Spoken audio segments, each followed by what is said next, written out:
एक टॉपिक अभी आया ऐसे कि कई कई दिनों से ऐसा सुन रहे हैं कि कुछ लोग जैसे नहीं, कोई मुझे गुरु मान रहा है, कोई कोई क्रांतिकारी कह रहा है ना, कोई कुछ। तो मैं अभी कल परसों ही की बात है, मैं किसी से बहुत नाराज़ हो गया, बहुत नाराज़ हो गया। फ़ोन पे कुछ था, किसी ने कोई प्रश्न ऐसे किए थे, उन्होंने कहा था कि हम तो आपको गुरु मानते हैं। जैसे मेरी किसी शब्द पे कोई मैंने बोल दिया था, जैसे बोलते अरे आप ऐसे कैसे बोल देते हो, है ना, हम तो आपको गुरु की तरह देखते हैं, आप हमें ऐसा शब्द बोल दिए।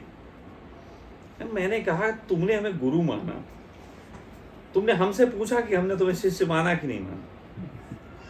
हमसे पूछा?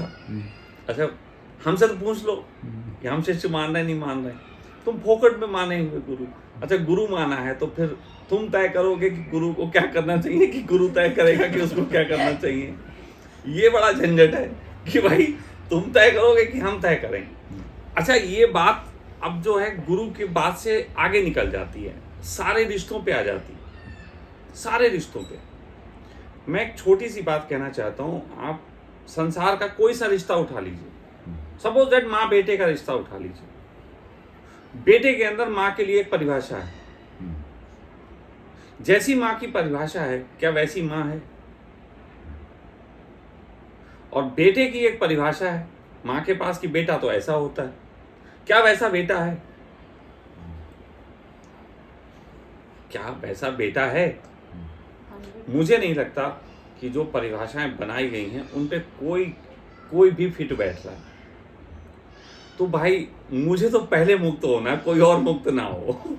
मुझे पहले मुक्त होना है कि मुझसे पूछ लो कि अगर तुम मुझे गुरु मानते हो तो मैं कौन सी वाली परिभाषा में फिट बैठूंगा। अगर तुम मुझे मित्र मानते हो तो मैं कौन सी परिभाषा में फिट बैठूंगा। अगर तुम मुझे क्रांतिकारी मानते हो तो मैं कौन सी परिभाषा में फिट बैठूंगा। मैं कोई मुर्दा थोड़ी ना हूं, मैं मर थोड़ी ना गया कि अब मेरे बारे में तुम डेफिनेशन बना के बैठ जाओ। मैं तो जिंदा हूं और मैं तुम्हें अपने आप को किसी डेफिनेशन में लाने नहीं दूंगा। मैं तो डेफिनेशन तोड़ने के लिए यहाँ बैठा हुआ हूँ कि डेफिनेशन इम्प्लीमेंट करवाने के लिए बैठा हुआ हूँ। ये एक ऐसी दिक्कत है, जैसे अभी यहाँ आए हुए हैं, आप ही लोग आए हुए हैं, एक सोच लेके आएंगे कि ऐसे होंगे, तो आपके आने का कारण क्या है? आप 24 घंटे अपनी सोच को ही हम पे फिट करके देखते रहेंगे। हर घर में कलेश का कारण क्या है? पत्नी जो है, पति तो ऐसा करते हैं, सपोज दैट कोई आदमी पी के आ गया, अब पत्नी को गुस्सा है, वो कहेगी लो जी आप पी के आ गए। पति कोई ऐसा होता है? बच्चों के सामने तुम पी के आ गए, पिता कोई ऐसा होता है? डेफिनेशंस की लड़ाई लड़ रही है, डेफिनेशन की तो लड़ रही है, और किसी बात की तो लड़ाई नहीं है। तो दुनिया में जितने रिश्ते हैं, जितने भी संबंध हैं, सारी जगह डेफिनेशंस की लड़ाई है। और ये डेफिनेशन शुरू सादी गुरुओं से होती, तो गुरुओं की डेफिनेशन मैं सबसे पहले मिटाऊंगा भाई। मैं बिल्कुल मिटाऊंगा इस चीज को। मैं तो कहूंगा कि मुझे अगर कोई पिता मानती मेरी बेटी तो वो भी सुन ले कि मेरी डेफिनेशन मेरी वाली है, अगर उसमें फिट हूं तो मैं पिता हूं, और सच कहूं तो मैं तेरा पिता हूं तो मेरी डेफिनेशन वाला पिता हूं। मैं कोई और डेफिनेशन वाला पिता तो नहीं, और ना ही वो डेफिनेशन मुझे अपने ऊपर ओढ़नी है। ये एक बहुत बड़ा आजकल मैं देख रहा हूं लगातार कि सबके पास डेफिनेशन, हर चीज की एक परिभाषा है। जैसे चिप्स की एक परिभाषा है, आजकल पैकेट में चिप्स आने लगा, ये चिप्स रखे ना, अब पैकेट के चिप्स आते हैं, उनकी एक परिभाषा है, वो सब एक जैसे होते हैं। आप अंकल चिप्स खाओ, 2 पैकेट खोल लो उसमें सेम निकलेगा, 3 पैकेट खोल लो उसमें सेम निकलेगा। अब ये वाले चिप्स आप खाओ जो हाथ के बने हुए, इसमें कोई जो है ज़्यादा तेल वाला होगा, कोई कम तेल वाला होगा, कोई थोड़ा जला हुआ भी आ जाता है, कोई थोड़ा सौंधी महक दे देगा, कोई बहुत सॉफ्ट दे देगा। सब डिफरेंट हैं, नेचुरल हैं, वो मशीन से बन के निकलते हैं, सब एक जैसे हैं। तो यार हम इंसान तो मशीन से नहीं निकले हैं ना, हम तो सब अलग अलग होंगे। हर पति डिफरेंट होता है, हर पत्नी डिफरेंट होती है, हर बच्चा डिफरेंट होता है, हर पिता डिफरेंट होता है, माँ, सब कोई डिफरेंट है। लेकिन हर संबंध एक बस परिभाषा को लेके और सामने वाले पे ब्लेम गेम खेलना। तो सबसे पहले तो भाई मैं गुरुओं से ये बिल्कुल कि मुझे तो मुक्त करो, मुझे नहीं परिभाषा चाहिए। मैंने तो अब बिल्कुल पक्की बात है, मेरे पास कोई भी कोई परिभाषा लेके आए और वो कहे कि हम आपको इसलिए मानते हैं कि आप ये वाला चीज़ नहीं करते, तो पहले तो वो सोच ले कि ये भी करनी है। अगर कोई कहे कि इनके पास जाएंगे, ये हुक्का पीते हमें नहीं पिलाएंगे, तो समझ ले उसे पिला के मानेंगे। मतलब एक दिमाग सेट, ये वाला ये चीज़ होनी चाहिए। ये बहुत मुझे कई दिन से दिक्कत दे रहा है। काफ़ी सारे लोगों से मैं चर्चा कर रहा हूँ और हर चर्चा का कंक्लूजन ये आता है कि उसे परिभाषा उसके पास हो। अभी मुझसे किसी ने एक प्रश्न किया था कि स्वामी जी, क्या भगवान को हम देख सकते हैं? तो हमने कहा भगवान के पेट में रह रहे हो, पहले पेट से बाहर निकलो। नहीं, भगवान के तुम पेट में रह रहे हो। सूरज, चांद, तारे, ये सब मतलब भगवान के पेट के अंदर है, बॉडी के अंदर। तो इसे तुम अगर देखना चाहते हो तो बॉडी से पहले तो बाहर निकलो, और बाहर निकलते ही तुम मर जाओगे, तो देख नहीं सकते। तो फिर जो है लोगों की सारी सोच भटक जाती है, क्योंकि उनको भगवान उनका वाला अच्छा लगता है। किसी को दुर्गा अच्छी लग रही, किसी को हनुमान, किसी को गणेश, किसी को कुछ। और ऐसे ऐसे लोग अब मैं मिल रहा हूँ, लगातार ऐसे देख रहा हूँ, कुछ लोग हैं उन्हें उनके भगवान दिखते हैं साक्षात। हाँ, मतलब ऐसे मैं कभी क्लाइंट से बात हो रही थी 3-4 दिन पहले, उनको भगवान दिखते हैं। मतलब उनको काली माता से बड़ा प्रेम है, काली माता उन्हें दिखती है। अच्छा, और उन्होंने हमें कॉल किया था, वो टेंशन में थे।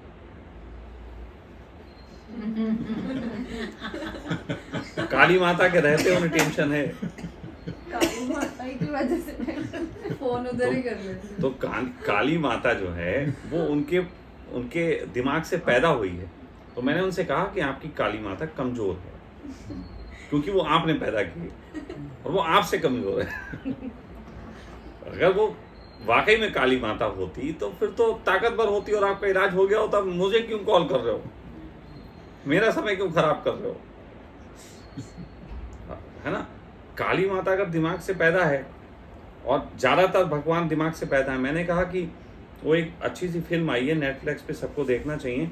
वो रंग रसिया करके एक फिल्म है, उसमें अगर देखें तो उनकी कहानी है, मैं उनका नाम भूल रहा हूँ, रणदीप हुड्डा थोड़ी ना यार, वो जो कैरेक्टर था, तुम्हें कैरेक्टर नहीं पता होगा इसलिए मत बोलो।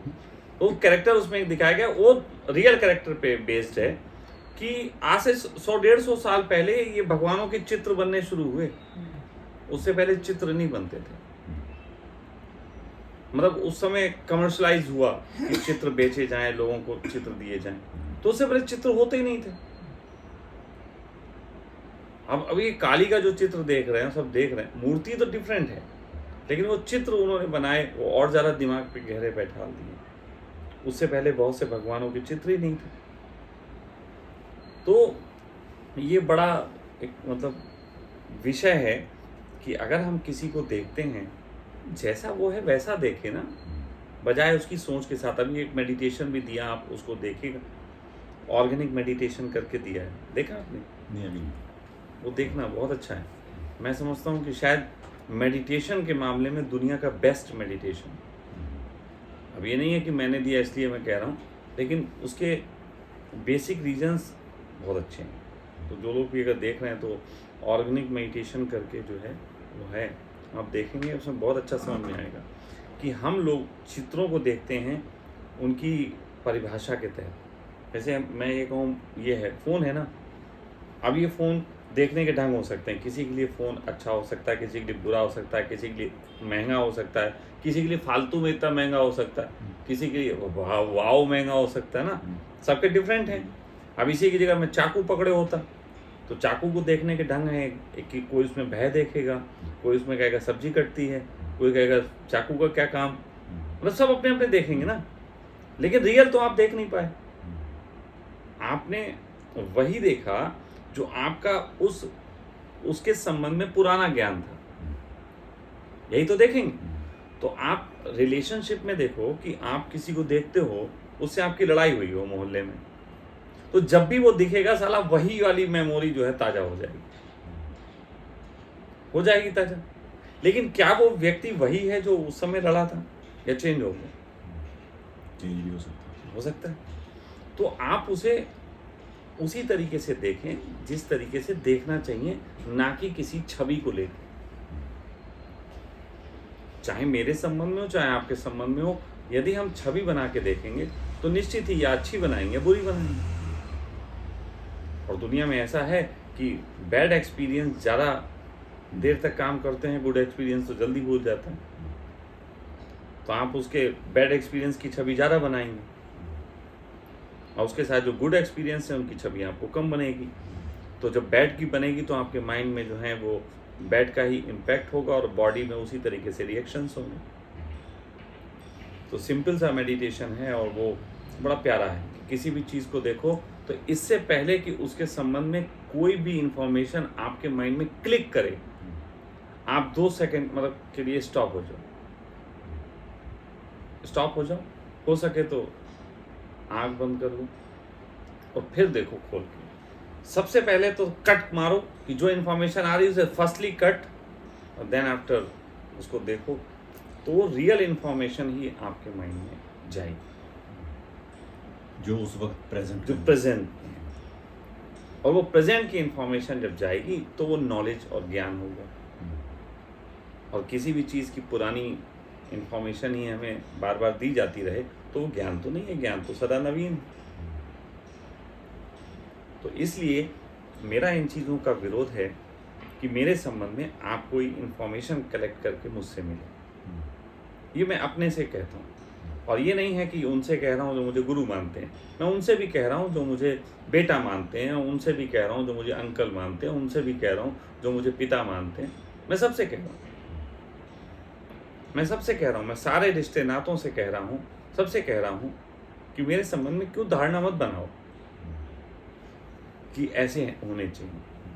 मैं जैसा हूँ वो हूँ। तुम ये कह सकते हो कि हमारे अंकल ऐसे हैं, हमारे पिता ऐसे हैं, हमारे गुरु ऐसे हैं, हमारे दोस्त ऐसे हैं, क्रांतिकारी ऐसे हैं, चाचा फूफा ताऊ जो भी हो, तो वो तो तुम मुझे कह सकते हो कि ये ऐसे हैं, ना कि फूफा हैं लेकिन फूफा जैसे नहीं है, या गुरु हैं गुरु जैसे नहीं है। ये मत कहो। ये तो कह सकते हो ये वाले ऐसे हैं। वो अच्छा है, वो तो बिल्कुल रियल फैक्ट है कि मैं वैसा हूँ, आप मुझे वो कह लो। लेकिन ये मत कहो कि गुरु तो ऐसा होता है, ये कैसे हैं। ये मत कहो। ये कहो कि ये कुछ अलग टाइप के गुरु हैं, तो चल जाएगा, मुझे कोई इसमें ऑब्जेक्शन नहीं है। लेकिन तुम अपनी वाली धारणा क्यों, हमने तुमसे कब कहा? और पहली बात वही बात फिर वही स्टार्ट पे आ जाती है, तुम हमें गुरु माना, हमसे भी तो पूछो हमने माना कि नहीं माना। हमने माना कि नहीं माना, वो भी तो पूछो। तुमने ये एक्सेप्ट किया कि आप गुरु हैं, तो फिर मैं तो यही कहता हूँ, मैं कल ही बात कर रहा था कि गुरु तो तब मानो जब गुरु की मानो। भाई गुरु तो तब मानो ना जब गुरु की मानो। माननी तुम्हें अपनी है, गुरु को बेफालतू तुम बदनाम कर रहे हो। तो ये सब बंद होना चाहिए, अच्छा नहीं है। तो इसलिए ये 2 विषय जो थे वो नए हैं, जानने वाले हैं, तो जानना चाहिए।